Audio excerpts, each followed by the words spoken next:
Today we're going to be talking about how to plan a sabbatical. This is going to be a step-by-step guide ranging from personal finances to post-sabbatical planning.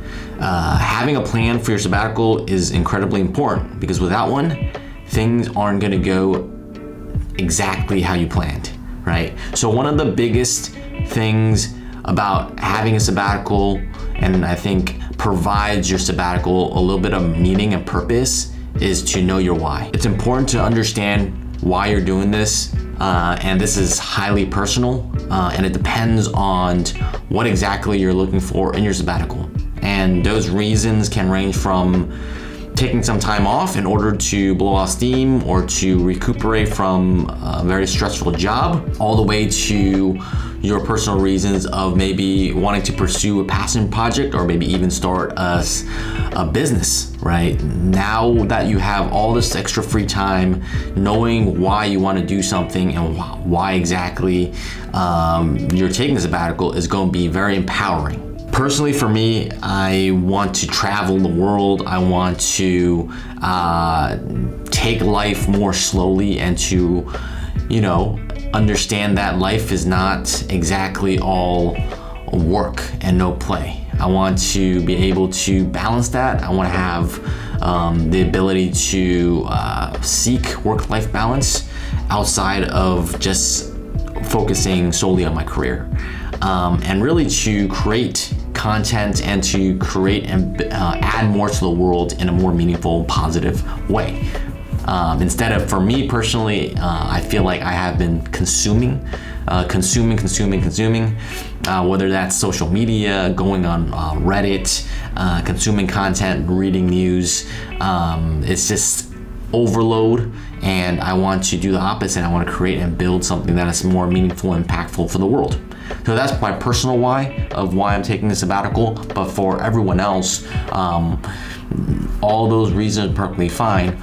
But I think that at the end of the day, we definitely need to know our why before we jump into a sabbatical. The second and most important point in sabbatical planning is definitely personal finances, because our personal finances and money in general is going to be the gas in the engine. Without money, having and taking a sabbatical is going to be difficult.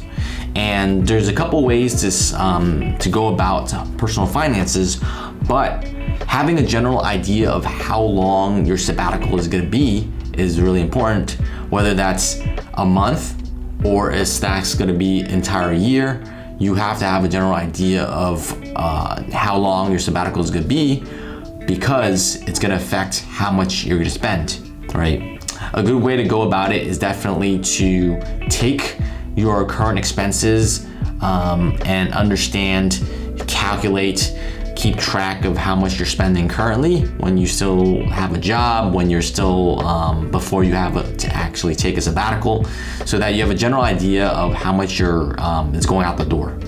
Having an idea of how much expenses you have is going to give you an idea of how much you might spend on the sabbatical. And it's highly variable, but it's good to have that baseline, and it's going to vary from your baseline because it solely depends on why you're taking the sabbatical and what you're going to end up doing. For some people, it might be lounging around the house, catching up on old movies and catching up on shows, maybe occasionally going out. And for others, it might be traveling the world. And that depends on how often you travel, whether you're trying to travel the entire world all in a span of a couple months, or you're slowly traveling, sort of like how I normally travel, which is staying at a place for 1 month or more. So it depends on how you travel and what you're going to be doing on the sabbatical, but having a general idea of your expenses is going to help you in that respect. Once you do have a general idea, make sure to keep a tab on your expenses so that every month you know exactly how much you're spending and whether or not it's over or under budget. And also have an emergency fund, right? So unexpected things are going to happen, and you might not have your job at this point. So you might not have insurance. You might not have money coming in that you can utilize for emergencies. But emergencies and unexpected things are always going to happen. So I would say that, keep an emergency budget, but at the same time, don't let it stop you from taking a sabbatical, because you can't really prepare for everything that's going to ever happen, right? And if we did do that, we would probably never go on the sabbatical at all. So personal finances is important, and definitely keep an eye on that. The next thing I would say is having goals and systems for your sabbatical, right? And this sort of goes back to your why, the first point.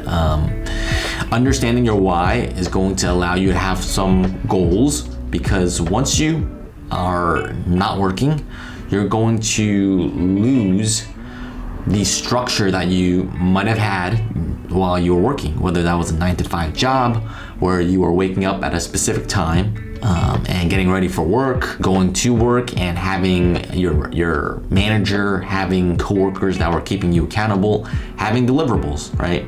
These were all things that gave you the structure to your day-to-day, and that gave you simplicity and also accountability. Accountability is going to be huge. And so that's why I think having goals and a system in place is going to be important.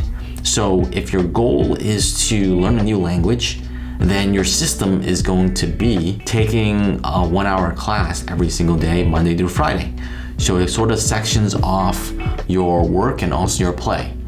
Giving you an idea of what your day-to-day looks like is going to give you a sense of comfort and a sense of security while you're on the sabbatical. Have a general post-sabbatical plan. And I know it seems kind of crazy when potentially you haven't even taken your sabbatical yet, or even still only in the planning phases, but having an idea of what your post-sabbatical is going to be is going to really help you, give you that sense of security, so that you are able to take the sabbatical in the first place. And so you're not worrying during the sabbatical.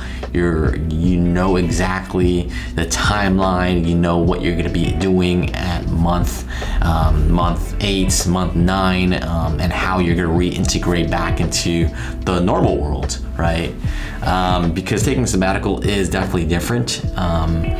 And having that post-sabbatical plan will give you that sense of confidence.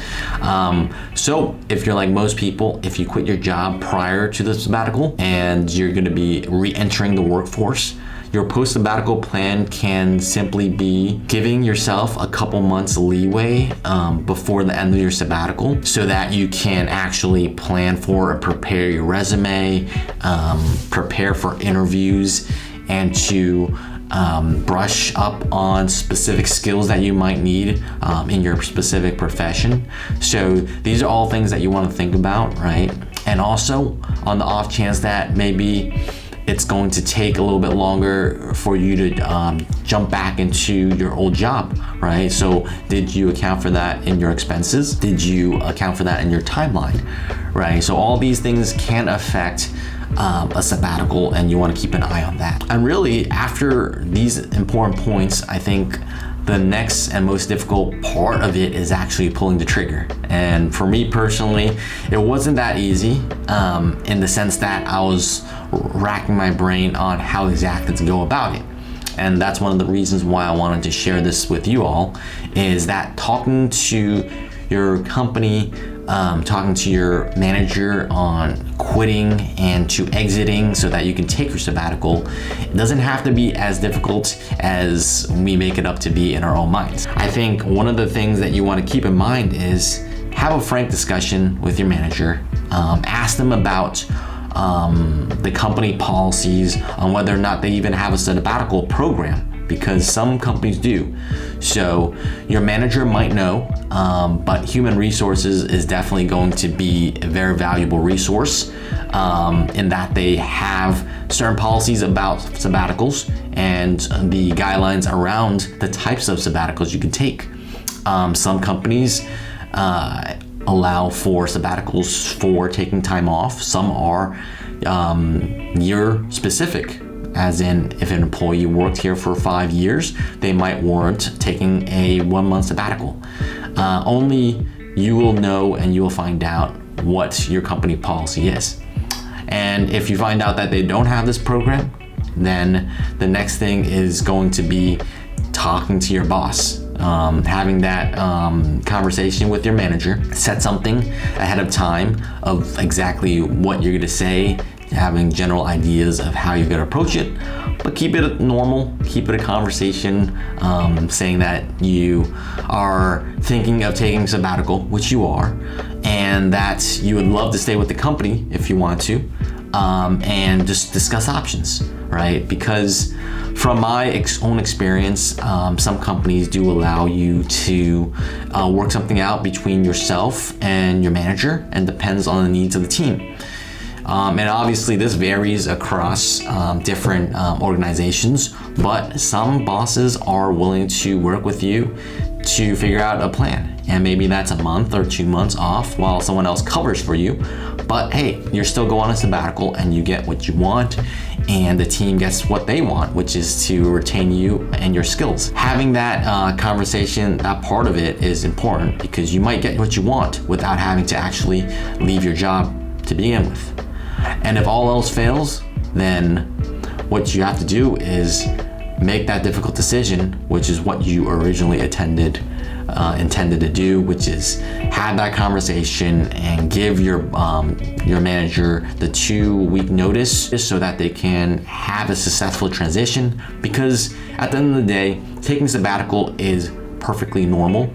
And a privilege. Having that frank discussion with your manager and allowing you to have a successful transition is important, because you want to leave things off with a good impression. Congratulations, you successfully planned out your sabbatical. You have a general idea of how much money you're gonna need, what your expenses are, you know why you're taking sabbatical, and you have meaning and purpose in your sabbatical. And having that is gonna put you on a path to success, to have a healthy sabbatical where you feel a sense of accomplishment at the end. You feel like you've done what you set out to do, and that you're ready to do the next thing. And that's where the post-sabbatical plan comes in, right? It gives you a sense of confidence on what and how exactly you're gonna re-enter into society post-sabbatical. And maybe you might have a change of heart and you realize that you can find a different passion that you can monetize while you're on the sabbatical. Because I've heard of a lot of stories where people realize what their passion is because they have a lot of freedom to figure that out during the sabbatical. So you never know what is going to happen on sabbatical, and the possibilities are really limitless, and so are the opportunities. And so congratulations, this is really the first step in your sabbatical planning. But I think that once you've gone through this list of things that you want to make sure you have an idea on, that you're well on your way on how to plan your sabbatical and how to have a successful sabbatical. So thank you for staying this long to listen to me while I talk about all the different steps. So this is your step-to-step guide. Please let me know if you've taken a sabbatical, if you're thinking about taking one, and whether or not there are things that I didn't